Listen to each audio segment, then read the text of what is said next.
But you also need to understand that some programs didn't start on the 1st of November. But when is the last date? If you want to apply to the University of Salzburg, then you have to do the application by the 31st of March. I have my jotter here. That is what I'm looking at. So this is what you need to put into consideration. Beautiful people, welcome back to our channel, and thank you so much for joining today. Happy New Year to everyone who is watching this video, and may the Almighty God bless you and your family and increase you abundantly. For those who are chasing visas in 2023, do not worry, the visa is coming in 2024. So today's video, I want to talk about 6 documents you need in order to successfully apply for a visitor's visa. Yes, I'm aware that the living costs for students who wish to study in Canada has been increased to 20,635, and it's making the process so difficult. I want to say that, one, if you are not able to afford that money, please try to move to Europe. There are cheaper places in Europe. Switzerland is a good country as well. If you have 14 million or 21,000 Swiss francs, try Switzerland. Then if you do not have this money, I will advise you to try other petty European countries. Equally, understand that this money that has increased now, a lot of other people, or let me say a lot of people, are considering other pathways, and I think one of the pathways should be the pathway using the visitor's visa. But remember, you have to always check the time, the processing time in your home country, in order to know when to submit the visa application. Okay, it's very important. Now, another thing is, if you are not able to raise that money to apply for a student visa, I would recommend you apply or you try the permanent residency pathway. But do not forget that this is point based, and also there is age limit, there is education, and a whole lot of things put into place. Everything is on IRCC. You can check it out. Now we are talking about 6 documents for you to apply successfully for your visitor's visa to Canada. Now, before I talk about this, what is a visitor visa? A visitor visa is a visa you apply to visit a particular country. In the case of Canada, you apply for a visitor's visa, and when it's granted, you visit Canada for a maximum of 6 months. It's either you change the visa to a working visa, then you stay for more than 6 months, or you change the visa to a study visa, then you stay for more than 6 months. Otherwise, you can only use a visitor visa for a maximum of 6 months in Canada, and you exit Canada. Remember, this visa is a multiple entry visa, and most of the time the multiple entry then is because the visa is usually given for more than 1 year, 2, 3, 4, 5, 6, 7, 8, 9, or even 10 years. Now, this depends on your passport duration. If you have a passport which is still valid for 10 years, you can get it for 10 years. If you have a passport valid for 2 years, you can get for 2 years. The reason they do that is because they cannot give you for a longer time if your passport is remaining maybe 1 year. They can only give you for when is your passport going to expire. So I'm trying to tell you that do not apply for a visitor visa if your passport is closer to expiring date. Make sure your passport is left at least 2.5 years or more before you apply, so when they are giving you, they can give many years to you. Do not forget that there is an update in Canada, and the Canadian government is trying to tell us that a lot of people will be taken or will move into Canada in 2024, 2025, 2026 as permanent residents. So if you can try that route, because it's very easy. Now, also remember, the visitor's visa can either be a tourist visa, a conference visa, or an invitee visa, or maybe just a normal visa. The tourist visa, you are going to move to Canada as a tourist, okay? And in this case, you do not need any document. You just need to draft a letter explaining why you want to visit Canada as a tourist, explaining the places you are going to visit, the touristic areas. An example is the Niagara Falls. Then you talk about a lot of other things. That is on your letter of explanation. I'm going to explain more about this. Or the visit or an invitee, maybe a family member invites you, maybe your father, your parents, just like a visit, right? The family member now needs to give you an invitation letter. So you have to understand this. If you want to go to Canada using a conference, you would then apply for a conference. Then when the conference accept you, they are going to give you a letter of acceptance. Then you can use the conference letter to apply for the visitor's visa. Mind you, the visitor visa is going to take longer than the duration. According to what we know, I know people who are still waiting for over 8 months, 10 months. So guys, when you are applying for this, you have to remember all of this and make sure you do it on time. And remember, while doing it, you should also remember that it may come after your conference has expired. But if your visitor visa comes after your conference letter has expired or the date for your conference has passed, you should apply for another conference related or the same conference again the next year, because the visa is usually given for many years, right? Now, let's take a look at what you need to know before the documents. You can convert this visitor's visa to a student permit or a study permit by applying for maybe a school in Canada when you arrive Canada. But I always tell students that if you intend to use this method, make sure there is a video I dropped yesterday. Make sure you already have an admissions letter, and remember the process is going to be almost the same. Proof of funds, every document must be submitted. Now, or you change it to a work visa. You cannot work with a visitor visa in Canada except you change the visa. Do not be fooled by anybody. You cannot, except you change the status of the visa. Now, how do you change it? If you want to apply for a work permit, you have to get a job. You have to meet an employer who is willing to employ you, and this employer is willing to apply for LMIA for you. LMIA is a job supported by LMIA. That's what I mean. And LMIA is labor market impact assessment. This is something you should put into consideration when they do the application. Before the labor market impact assessment would be processed, if given to you, then you now go and apply for work visa, right? This is the process. But is it easy? It's never easy, because employers want people that they need. You understand? Sometimes it's very difficult, and most of them, they don't want to spend a lot of time and money on these processes.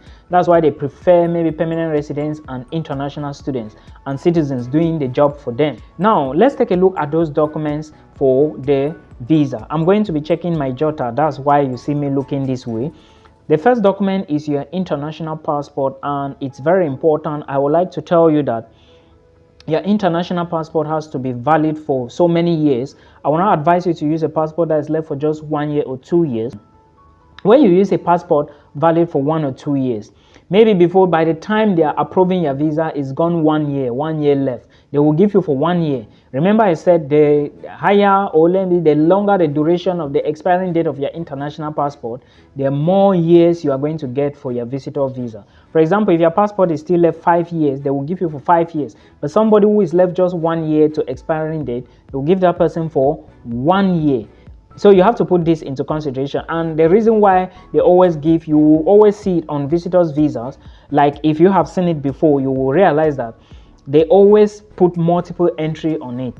That's to tell you that if you get it today and you get 5 years, you do not move today, maybe next year you don't move, you can move then following year, then go to Canada, visit Canada, tour places, then return back, then go again, return back, go again before it expires. That's the main advantage or the main thing for the multiple entry.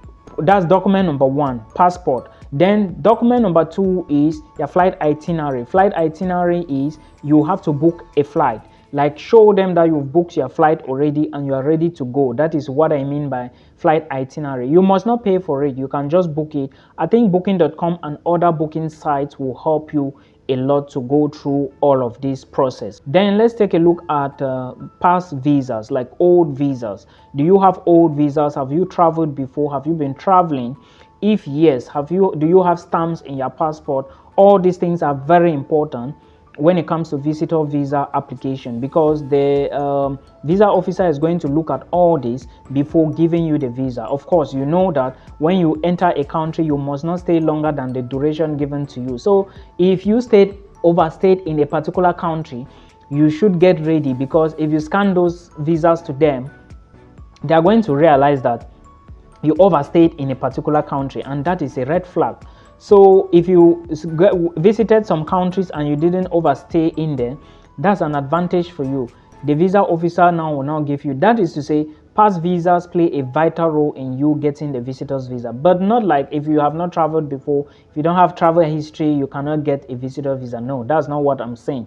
I'm just saying that they give you an added advantage. So your accommodation details. Accommodation, of course, you are going for a visit, right? You need to show that you have a hotel, you are going to stay in it. You need to show that you have Airbnb, you have booked already.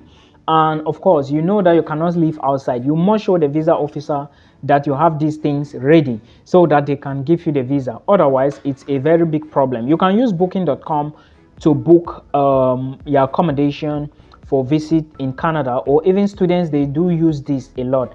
Airbnb may be expensive, and even let me say a hotel is still expensive, but now you have to remember that no landlord is willing to give a visitor's visa holder or somebody who is on a visitor's visa an apartment. The reason is because of what? They think that they are not sure that you are going to pay the next rent, and they are not convinced enough because they know you are a visitor. You may leave at any time. So this is the reason. And let's look at the next document, which is, I talked about the flight itinerary, I talked about accommodation, payslips. Remember, I always emphasize that if you are a worker and you are working for a particular company, make sure you are legal in that company, make sure all your documents are ready. And now payslips will show that you are working and you have been receiving salary, right? And now when you are submitting your visa application, this is a vital document that can help. If you are working and you have been receiving a salary, it means you are a salary owner. The visa officer will believe you here. But remember, it is not a guarantee to give you the visa because you haven't showed that you are on holiday. That is, I'm taking you to the next point now, which is going to be about your leave letter.